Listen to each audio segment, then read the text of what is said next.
Alright guys, welcome to my channel. This is your boy Toby. How are they? Alright, so in today's update I'm going to show you Ngozi Orabueze. Okay, I'm going to show you the last meeting that was held, and I believe every Biafran needs to hear this. Please, after listening to this video, please do well to share it so that we'll know where the fault of what's happening to our cabinet members are coming from. Alright, so let's pay attention and listen to this woman. Alright, listen to the video now. The Prime Minister has always said, upon the declaration of the United States of Biafra, the Brigade Cabinet will be dissolved. I know he has said that publicly and privately. And that is exactly what I did. With the power vested in me and in nobody else, it is me that he vested that power, because I know the reason why he requested for that to happen, which is not what I'm going to start explaining here. If somebody respects our Prime Minister, Simon Eber, and he gave that order, why should the person or the individual try to disobey that order? And they will tell you that they are fighting for Biafra. They want to raise funds for Biafra. Is it the job of the finance department, headed by Sonny Akbarawa, to be talking about raising money for the Biafra restoration? It's not his job. But for some reason, they all decided to do what they think they want to do. As we are speaking right now, the finance minister now has sent out a WhatsApp, a Zoom meeting for the 40 state administrators in Homeland to meet with him tomorrow. But he refused to come to the meeting with the person that the Prime Minister have given the power. But he went, this is just to disorganize and disrupt. But you know what? Not in this struggle where I am. This case is dead on arrival, and they will fade if they want to.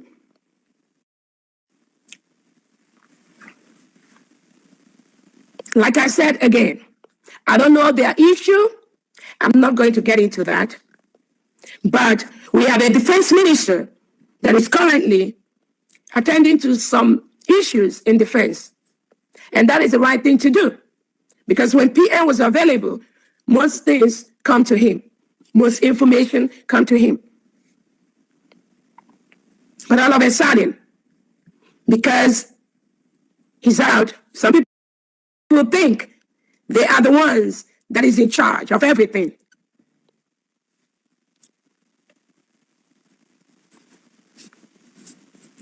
I find it very sad that somebody will come to the air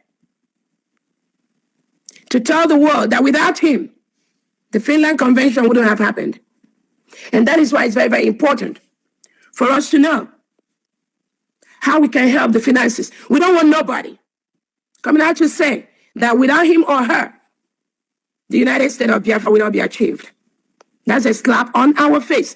That's a slap on the thousands of people that support our Prime Minister financially to get the United States of Biafra. So for Biafrans to have that bandage on their face every time, that without me or without anybody else, or without the finance minister contribution, that there will be nothing like United States of Biafra. Nothing like that. All of us contribute in our own way. I'm not going to tell people what I contribute in this struggle. I'm not going to tell people what I've lost being in this position. That is not what I need to do. Because Biafra is way, way bigger than what I do, what I lost, and what I put into the struggle. But under this leadership, that must stop. Nobody can come and say, without them, the United States of Biafra will not stand. Or without the money they brought up here, which is money we pay back. People give money, and there are people that give thousands of dollars to the struggle. You don't even hear their name. To clarify somewhat, yes, we thank people who brought us money in time of need. But it's also important for us to know what was borrowed. What did you borrow us? How do we pay back? I think that's just basic accountability.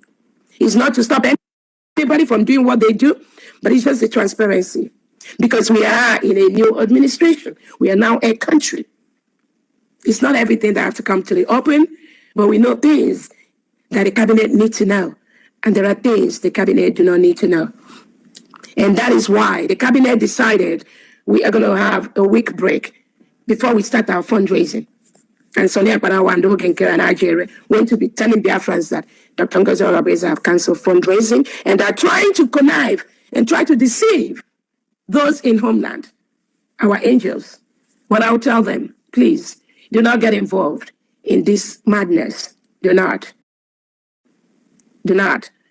The PM has gone through this part in the past and it didn't end well.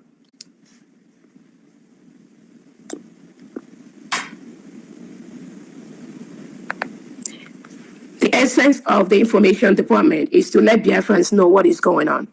Keep us abreast of the information, not to use the information department to be spreading false information to the public and spreading lies and try to witch hunt somebody because you feel PM did not give you the power to run the struggle. PM knows all of us one by one. He knows what each individual can do before he gave that power. If you think PM knows that you can run this struggle, he would have made you the one in charge until he comes out. But the Prime Minister didn't do that. And as long as he didn't do that, you must bow by that instruction that the Prime Minister gives. That's the right thing to do if you truly love the PM, as you say. All right, guys, I know there had been a lot of controversies and a lot of challenges with regards to what's happening between the Biafran cabinet. I mean, the old Biafran cabinet as a team. And I want to also believe that most of these things that actually happen are not just because these individuals want to see themselves involved into it. But I sense that there had been some sort of foul play somewhere. Probably someone is, somehow receiving money or maybe getting a wrong counsel from someone that makes him feel that without him, you know, the vision will not continue, of which it's wrong. The truth about it is that even without Nnamdi Kanu, when Nigerians they held Nnamdi Kanu, Nigerian government held Nnamdi Kanu, they thought that that was just the holding of the vision, but they never knew that God has his own way of doing things, and that's why God raised someone stronger than Nnamdi Kanu. And that's just the fact about it. If you think that without you, the struggle is never going to continue, then you lie. The woman Ngozi Orabueze, she's been doing well, and that woman needs to be applauded. That's just the fact about it. So if we think that what's going on right now, that Ngozi deserves it, I myself, I tell you that that lady, that woman, didn't deserve all of this, and we got to hold her up there like we did to Simon Ekpa. Because if anything happens to Simon Ekpa, this is the only person that we can actually hold accountable.